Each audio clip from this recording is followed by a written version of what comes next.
Welcome to the Marinade, a free-flowing conversation about the creative process with creative people. Each episode we welcome musicians, actors, comedians, authors, visual artists, filmmakers, anyone who creates art to talk about how and why we make stuff. This is episode 177, and our guest for the second time is Daryl Hance. Daryl is a singer, songwriter, guitar player, multi-instrumentalist from Duval County, Florida, whose music has been in my life for over 20 years. I first learned of Daryl during his time with the band Mofro, now JJ Gray and Mofro. He hasn't been with that band for a while, and since has gone on to carve out a handful of wonderful solo records. I've long said his guitar playing is like a fingerprint. Maybe it's the Florida boy in me, maybe it's the country boy in me, but that swampy sound so few can capture with authenticity is hyper-present in Daryl's work, and I'm always ready for more and more. Daryl's latest record is called Devil's Millhopper. It's my favorite thing he's done, and it's available wherever you consume music. You can also buy a digital copy on bandcamp.com, and I highly recommend you do so. Everyone, it is my great pleasure to give you my conversation with Daryl Hance.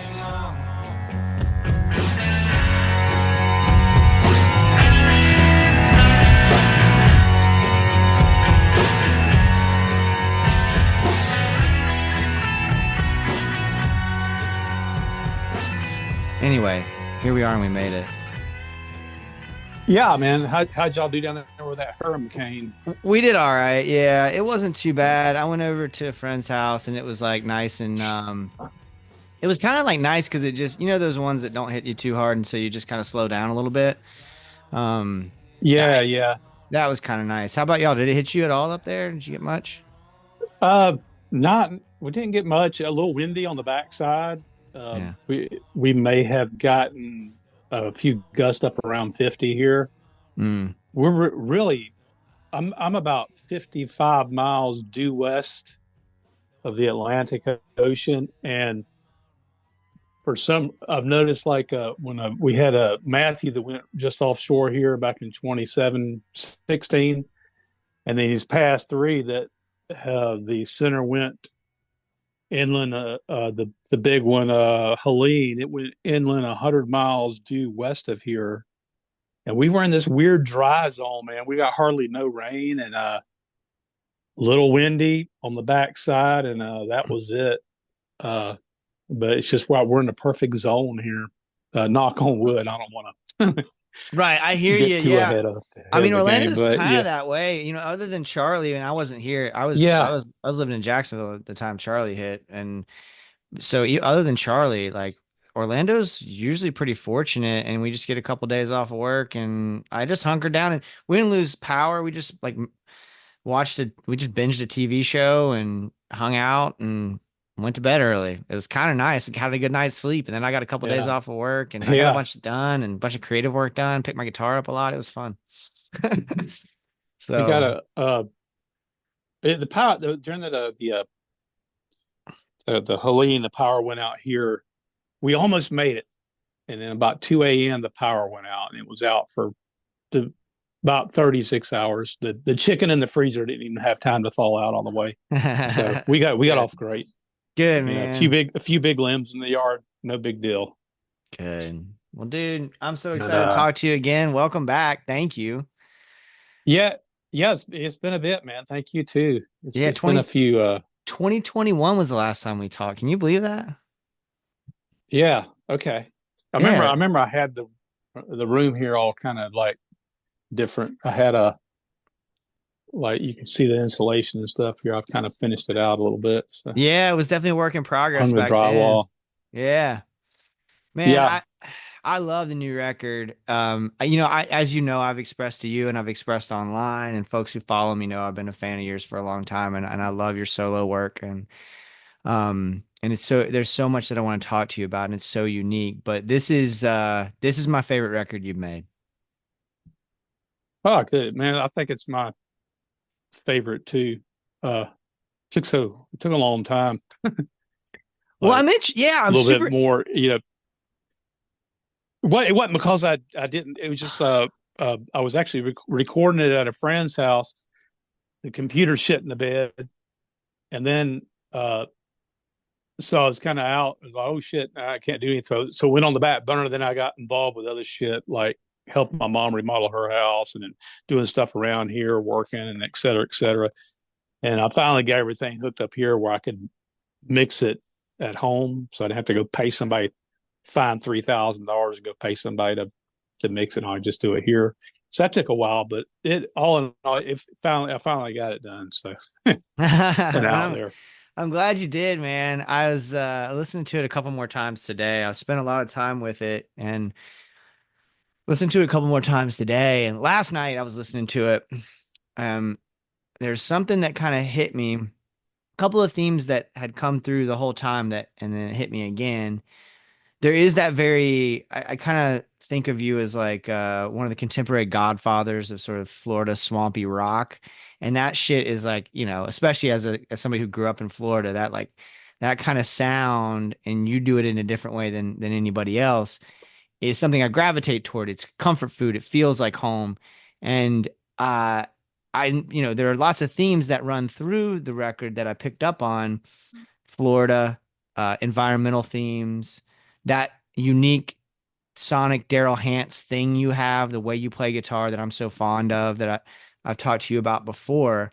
But when I was reading the album bio again today, something jumped out at me that I didn't necessarily pick up on at first. And it was really interesting to re-listen to it through the lens of the quote that you have in the bio about how it's kind of ended up being your Fuck You to the Man album.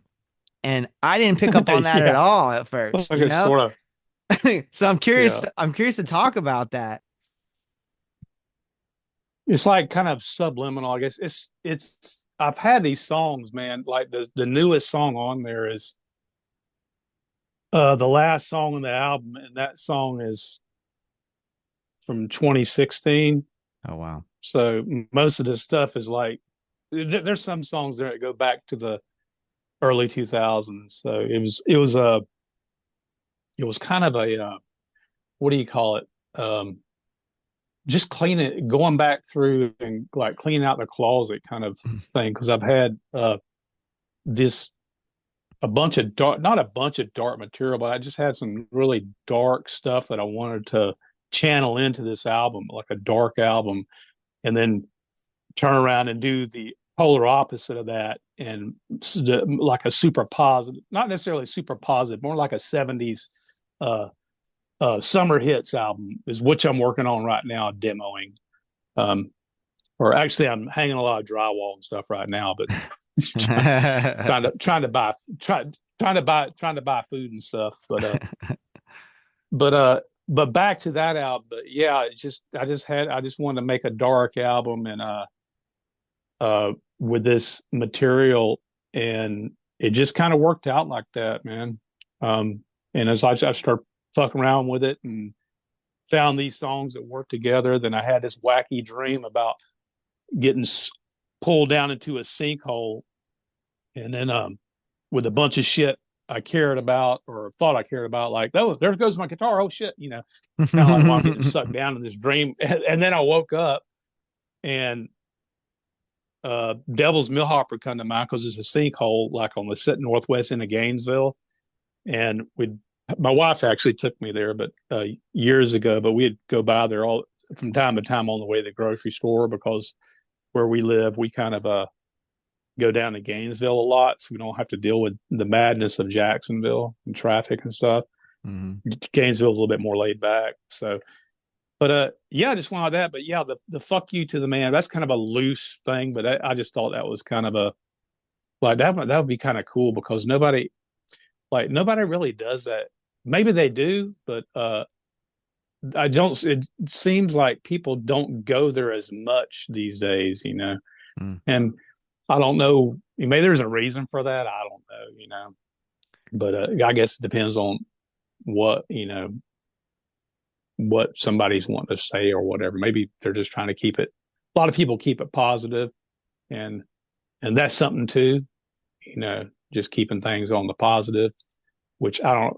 This one here, I feel like I got sucked down into a black hole with it. So Well, I think maybe there's something to that. There, well, Daryl, you get too far in. it appeals to the darkness of it appeals to, I like it I have a relatively sunny disposition if you meet me, right? Like if you meet me out in Hmm. public, if you're around me much, I'm pretty much an optimist, Yeah. but underneath that I'm constantly wrestling with my demons. And I've opened up to you a little bit about, Yeah. lately how much I've been struggling with a lot of things, and I'm feeling great right now, but Yeah. how much heavy shit I've been processing, and dealing with. Yeah. But but and that's why a record like this appeals to me. The combination of it being feeling like Florida, right? The music you make always Right. feels like home, Sonically. sonically, yeah. And then the combination of that with the darkness that I use to process my own darkness and my own things that I'm dealing with. So I think I connected with the record in a big way because of that. And I think And sometimes it's a, go ahead. Go ahead. no. I want to hear what you have to say. Oh, oh, I was just gonna say, man, it's funny, man, because you think I want to make this record like super positive, upbeat, feel good, but uh or this song, in particular song, but then when you look back on history, some of the biggest albums of all time, like Dark Side of the Moon or Led Zeppelin 4, very dark out, or especially Dark Side of the Moon is a very dark album, And well, one of my favorite albums that I don't put on for listening music, but I really like the way it's put together is like Nine Inch Nails, the Downward Spiral. One of my all-time Um, favorites. just the way that, yeah, just the way that thing. Not, I probably haven't listened to it since it come out, but I just really listened to it a lot back then for a while. But it's not something I would put on and listen to, because I don't want to hear somebody yell at me. But not that that's what he's doing, but just I want to listen to something that makes me feel good, or you Yeah. know not really my listening thing. But that was just my point. I guess I kind of get lost up in the mire there from time to time. But that was the point. Like some of the biggest albums ever, like dark albums, So maybe there's probably something to that.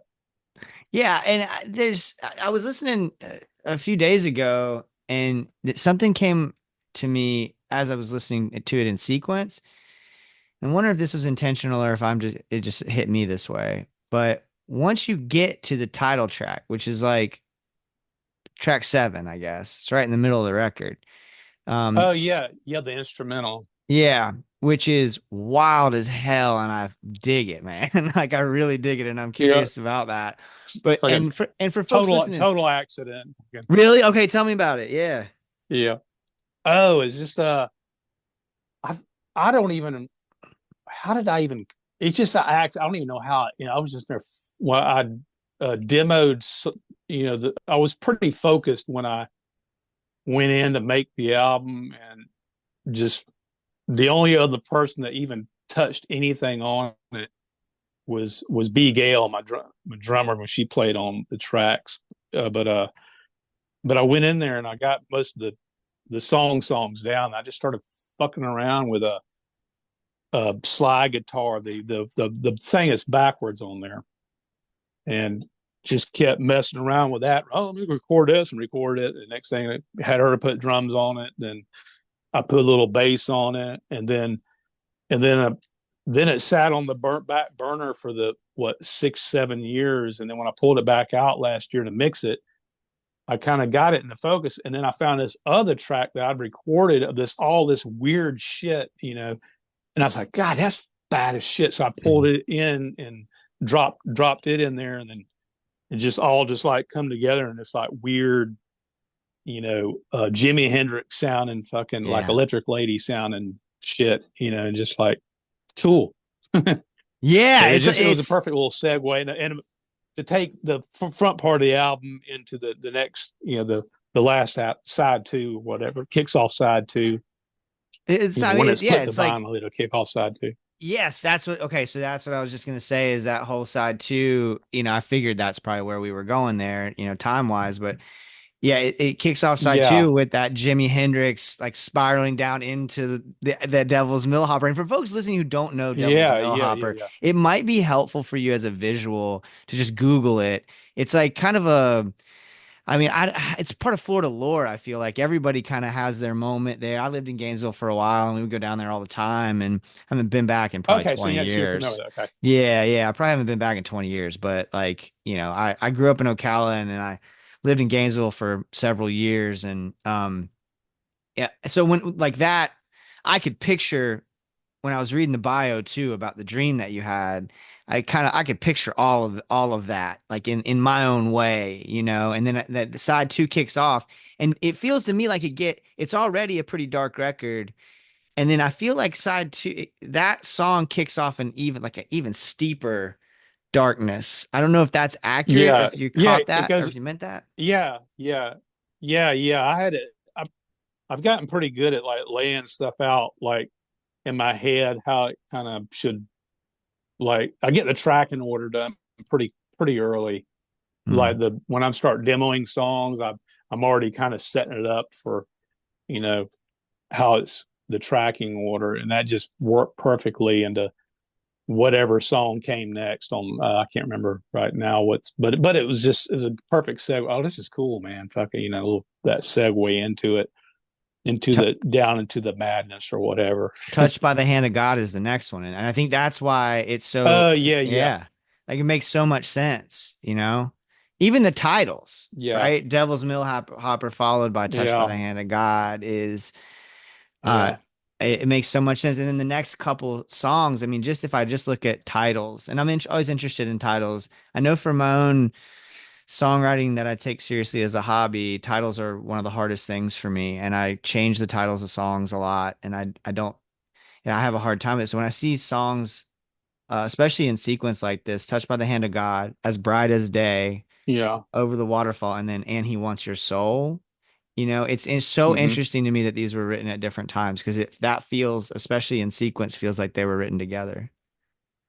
Yeah, it's weird like that. It's like this. The material is from a whatever 2000 to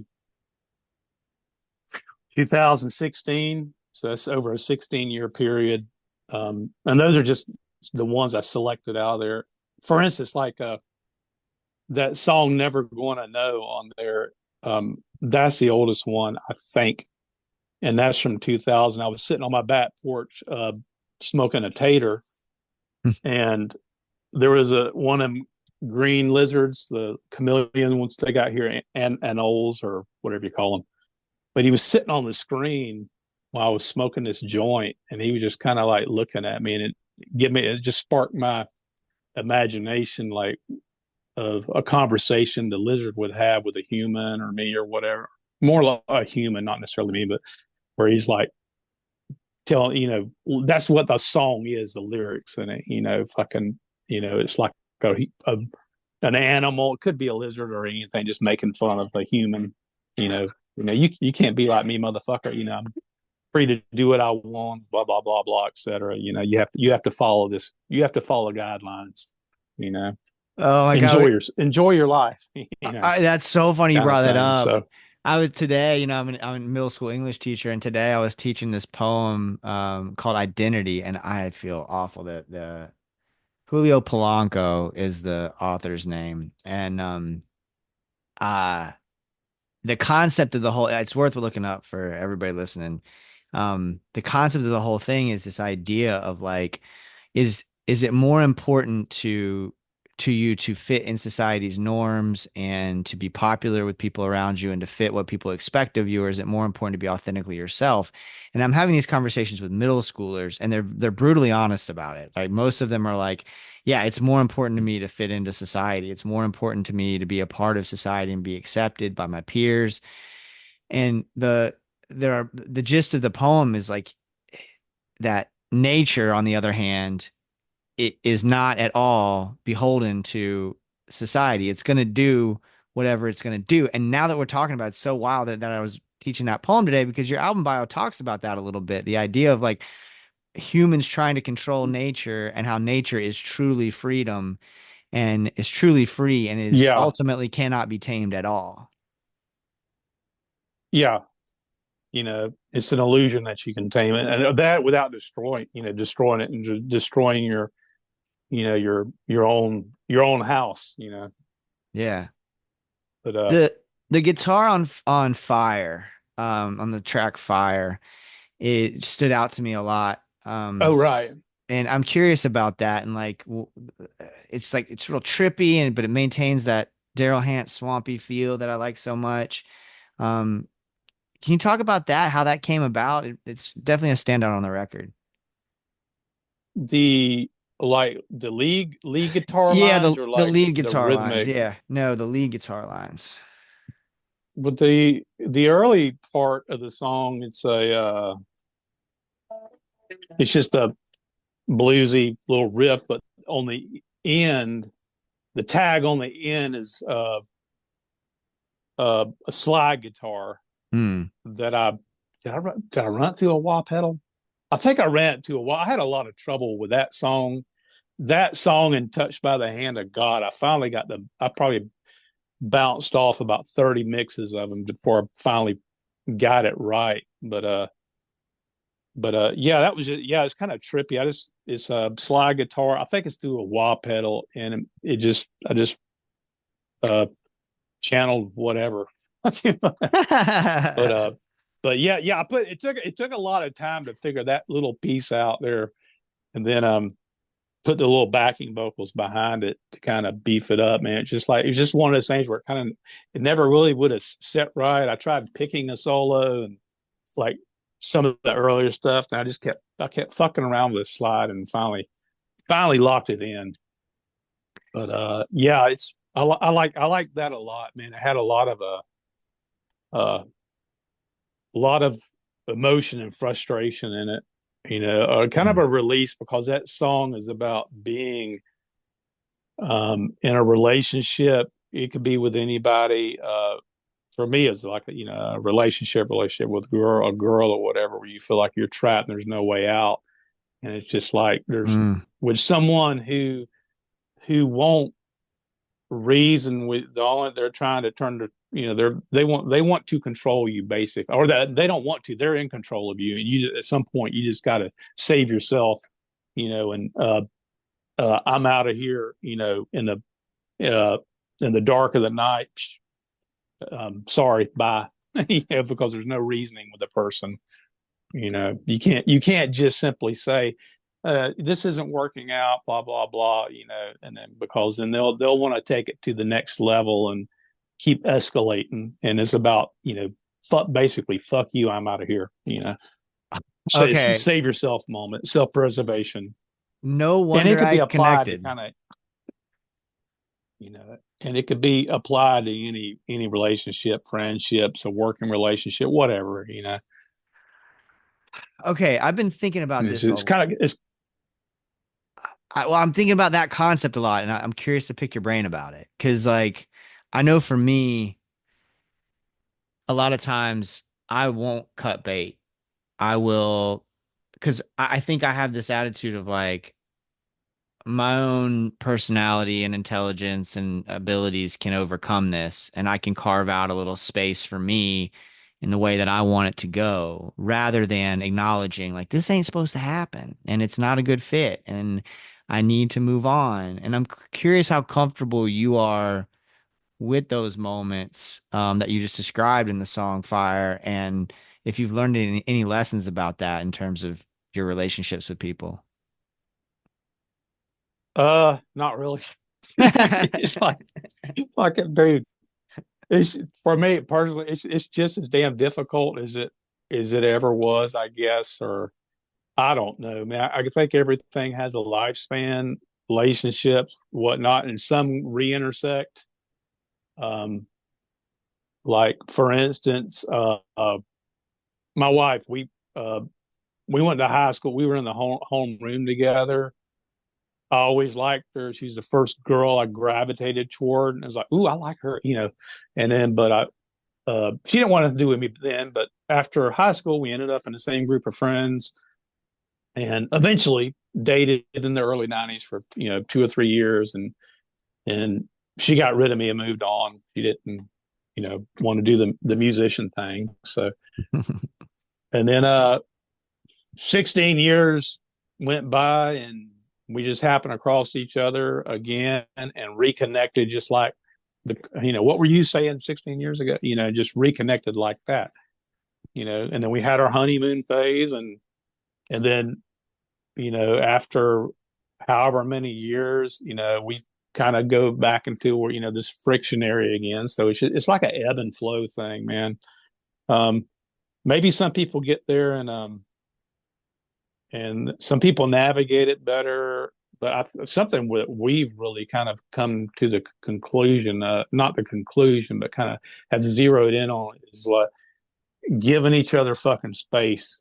And that's especially if you're super compatible and you really enjoy being with each other and enjoy doing things together and like being around each other, but you still get under each other's, like you still get under each other's skin, because or you're too much fucking time together. So we've learned to kind of give each other space and take breaks and kind of work around it like that. But every relationship I've ever had, friends and everything I like has always kind of been like that. And bands are like that. It's like you spend enough time in a fucking van or RV or a bus or whatever I'm sorry if I'm cussing, but You can fucking cuss. It's cool. uh, okay, fucking great. I always fucking Where cuss. whatever the fuck world you're in relationship, or it seems like it's all I think there's very few that just people go through life peacefully, just the whole way. Some people do, probably, I'm sure, but for most people it's probably a you know like an ebb and flow thing. You just kind of got to ebb when it's ebbing and flow when it's flowing, kind of, if that makes any sense. you Yeah, it know makes a ton of sense. I mean, I think that's interesting. yeah Like you had such a unique experience with that, having played in bands and then also having, you know, having the life you have now and like lots of different experiences in terms of building those relationships, and working relationships are different, and hanging drywall versus playing in a band versus, you know, uh, a yeah romantic relationship, right? But there are some of those universals that I think we can apply. And that was really helpful hearing that, really, what you just said. That concept of ebb and flow and letting go yeah too is important, and accepting the ebb and flow is one thing that can be very difficult, right? Especially if you have yeah any desire to control a situation. right yeah it's you got to play ping pong, man, back and forth. Mm, Like a yeah. or another big one that I've learned is just like, especially when you start getting into arguments and discussions, it's like uh if it's not resolved quickly, it's just like, okay, let's just go. Let's. I guess it's why the uh older generations or people always they we're separated, or we're just blah blah blah, and come back together at a later date. Just get out each other's hair, man.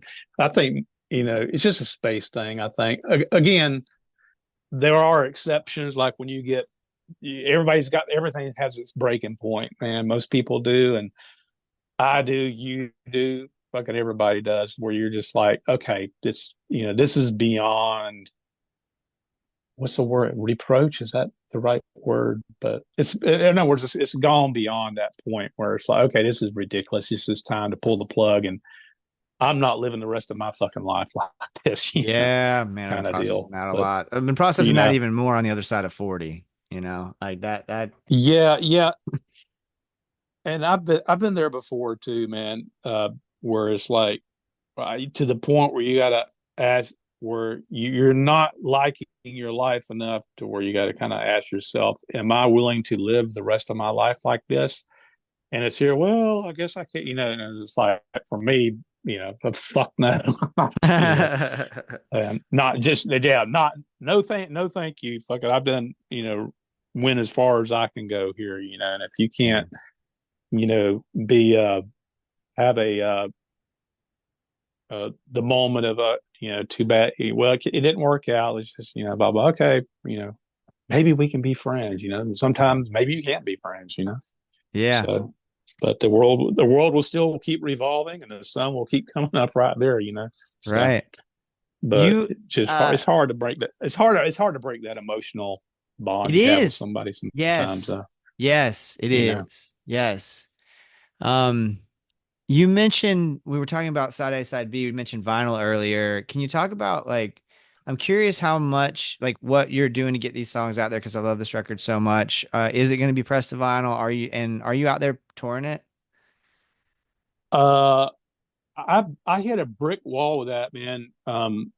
Everything was going okay until about mid-August when like Facebook was getting kind of cool again, man. And fucking about mid-August, everybody started spewing political shit, and I just, man, fuck this, just like. And then it's been personally for me, man. It's just been hard to fucking find shows, man, and Uh, gigs. Uh, uh, and I know it's that way for everybody right now. Me getting out there touring right now, I've beat my head against that wall and slept in vans and booked 32 shows in a row over 38 days, or was it 28 shows in 32? One of those, driving 10,000 miles. I just had to find a better way to operate. Um, I've been pushing it out into the world as much as I can. But with what 10,000 was it 10,000 new songs being uploaded every day? oof. It's like trying to get heard with a needle in a stadium full of needles, or find a needle in a stadium full of needles. But I keep like I keep just little by the thing I've come to like over the past since I started putting out records is just taking it day by day. I mean, if you got a team of people, that's great, and management and a booking agent and all that, some people aboard, but but um, if you don't, you kind of got to do everything yourself, which is what I do. So, I hang drywall, I do a little light electrical work, do shit around here, fucking uh, book everything, manage everything, demo everything, produce everything, engineer everything. So there's only so many hours in a day, so you kind of just got to pick your hour, you pick your battles, and um, I was hoping it'd be I think this is the best record I've done. I mean, I keep getting super positive feedback. People love it. This is fucking awesome. That's like, killer. Keep pushing it out there, but it's a little tricky, man. I don't know what the answer is. Uh, I thought with the bulletproof album. Apparently that's not the answer either. So, it kind of makes you wonder, like if Dark Side of the Moon or Led Zeppelin 4 or one of those records come out nowadays, fucking, you know, would it sell three copies? I think about that all the It's like, time. who knows? I think about You know, how much stuff that it just does not hit for me sells, and how much stuff that hits yeah, so hard for me nobody hears except like me and a handful of other yeah, people. Or yeah, it is mind blowing to me, and my heart goes out to y'all making records right now. It is mind blowing to me that. Yeah, I was just curious because the one time I saw you, well, I've seen you a couple times. I've seen you a couple times solo.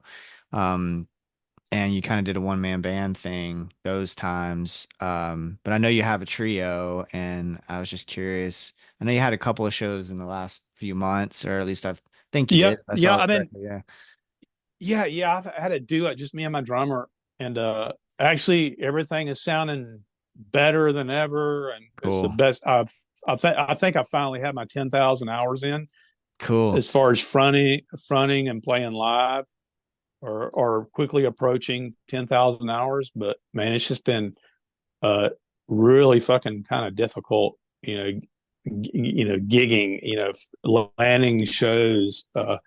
But I'll keep hammering, man. Just something to break, it just, but it's always been like that, but I think COVID made it more like that. But again, you just have to keep hammering and see Yeah. what happens. But so yeah, I don't know what the answer. I just went, when I kind of started hitting a little resistance there, uh I've been more really wanting to get into the podcast world. Hmm. and do like the podcast tour. And this Hmm. is probably the fourth one I've done since the record came out. And I want to get back on it a little bit. Um, I've just been kind of like distracted with other shit at the Um, moment. But when I kind of did that, if I'm getting resistance here, it's not opening up quite like I'm was hoping. So I'm just going to go ahead and demo the next record and start moving down that path. yeah. And plus, these songs are fucking you know 8 years old. I've heard them so much. Fucking, they make me want to. They don't make me want to puke. I still like them, but it's just. But the B side to that is because of the nature of the material on the album. I want the live gigs like fun and games and positive and upbeat and energetic. And I don't want to drag that darkness into the live thing. You know, even if I had like a big production, like say like Pink Floyd or someone or any one of those bands has, where you're got the light show and stuff to showcase me, I still wouldn't want to do a show of darkness. I want to keep the shit like you know fun and like positive vibrations for the most part. I don't mind getting dark a little bit, but I don't want a dark show. Yeah. But I had a point somewhere in there, but I think I'm just blabbing now. But Well, this has been a but pleasure, man. This Zoom's about to kick us out, but I just want to thank you. This has been awesome. thank you, man. Yeah. Anytime. Yeah, I But can't wait for I'm gonna spread the word as much as I can, and I'm just really grateful for your time and for these songs. but man, please do, please do. Yeah, for sure. Every little bit helps, man. Well, hey, I'm here to help. And man, yeah, just wonderful record. And dude, I'm so grateful. Have a wonderful rest of your evening, man. Thank you, Daryl. Hey, thank you, Jason. All right, bud. See ya. Okay, be cool. Bye. Yes, Daryl Hance, y'all. Thank you so much, Daryl. Thank all of you for listening. DarylHance.com for all things Daryl. Damn, what a conversation. I do not take for granted that I get to sit down with people whose music has been in my life for so long. I was just reminiscing. I saw JJ Grey and Mofro last night at Orange Blossom Review, which I'll say a little bit more about in a second, but I was just thinking about all those early Mofro shows, and then later when Daryl went out on his own, and how some of those, this has been a long time now since Daryl left the band, and I would go see those one-man band shows that I mentioned during our conversation, and I remember seeing him at Mojo Barbecue, and it's been so long since this guy's music's been in my life, and I'm just really grateful that I get to chat with him, and we exchange messages, and he just feels like somebody who has been in my life for a long time, even before we knew each other. So thank you again, Daryl, and thank all of you so much for giving a damn about this thing. The song you're hearing in this episode is Fire from Daryl Hance's Devil's Millhopper, which again, I love. Go to marinadepodcast.com for all things the Marinade. Follow us on the socials. We've been active over there, especially this weekend. We were covering Orange Blossom Review, as I mentioned before, and Jen Ross was with me taking beautiful photographs, and I was updating folks about the festival over on our podcast feed through Jason's Journals. That only takes you 7 or 8 minutes to get some FOMO if you weren't there, or to relive the moment. Subscribe and give us a 5-star rating on your podcast app so you don't miss any of those kinds of moments. Tell a friend about the show. These are all free ways to support the Marinade. Go do that right now while you're listening, please. It makes a big difference for us and costs so little of your time and energy. Also, please follow Life's Greatest Hits on Instagram so you can get updates about my relatively new podcast with my dear friend Jordan Foley. It feels like we've kind of got the ball rolling on that thing now, and we're recording another one tomorrow. So we've got episode 5 that we're recording tomorrow as I'm saying this right now on Sunday, December 8th.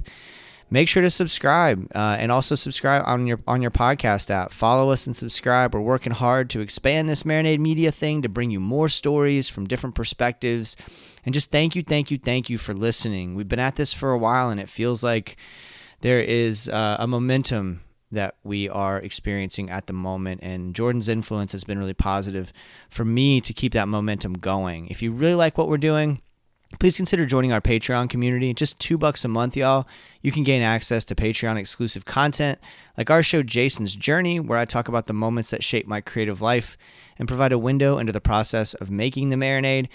One of the best days of the month. We took a little hiatus, but what we're getting down on with my dear friend and the brilliant and hilarious Peter Haroldson, we talk about the art that has us fired up. And we need to start that back up, and I think we're going to in the new year. Y'all, you can try a free trial of Patreon to see if you like it. No pressure. Just try it for 7 days. Set a reminder on your phone in case you want to cancel. Keep going if you dig it. If you want to support the show financially, but you don't want to commit to a monthly subscription, I totally get that. You can Venmo or PayPal us. It's just at the Marinade, and all the money goes right back into the making of the show. Jen Ross and I just got back from Orange Blossom Review, as I've mentioned a couple of times now, and I keep talking about it because it was such a great fucking time. And I'm so thankful for our Patreon patrons. I haven't even started unpacking, and I was so fired up when I got back that I wanted to just get to work to finish this episode and get it out to y'all. And these experiences only happen because of the generosity of our listeners. So if you can swing it, that would be awesome. Give us a little bit of help financially. But above all, this is a free show. It will continue to be, and we are thankful that you listen and spread the word about the Marinade. And until next time, go out and create something. Cheers, y'all.